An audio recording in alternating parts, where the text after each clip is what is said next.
लेकिन चूंकि हमें भारतीय जनता पार्टी को हराना था, इसलिए पार्टी आला कमान ने प्रदेश नेतृत्व और हमारे प्रभारी के ऊपर यह बात छोड़ी कि आप देख लीजिए, हमारा पहला उद्देश्य होना चाहिए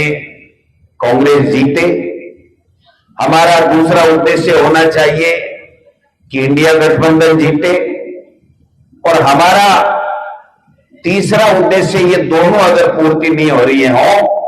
तो फिर हमारा उद्देश्य होना चाहिए कि भारतीय जनता पार्टी का सांसद हार करके उनकी सीटें कम आए। इसलिए हमने, जब गठबंधन भी नहीं हुआ, कांग्रेस भी जीतने की स्थिति में, ये नेता बैठे, तमाम जितने नेता बैठे हैं, एक एक को 50-50 बार पूछा कि आप बताइए, आम आदमी को पूछा नहीं जा सकता, इनको कहा कि क्या बताइए, आप कांग्रेस पार्टी को जिताने के लिए चुनाव लड़ना चाहते हैं, लड़ेंगे? सबने हाथ खड़े कर दिए कि नहीं साहब, क्योंकि जो स्थितियां पैदा हुई थी उसमें आपने देखा होगा कि उसी नेता को हमने सब कुछ दे रखा था, और वो नेता जब चला गया तो इनको क्या दोष दें। इन्होंने कहा कि साहब, कैसे भी बीजेपी को हराओ, जो हमारा राष्ट्रीय नेतृत्व चाहता है और जो देश के हित में है, लोकतंत्र के हित में है,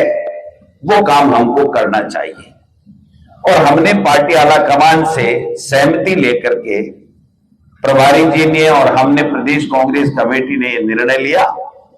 कि हमें बीजेपी को हराने के लिए राजकुमार रोज को समर्थन देना चाहिए, क्योंकि बीटीपी या बाप हमेशा एक बात कहती रही है कि हम बीजेपी में मरे ही नहीं जाएंगे, बीजेपी की रीति नीति में विश्वास नहीं करते। तो हमने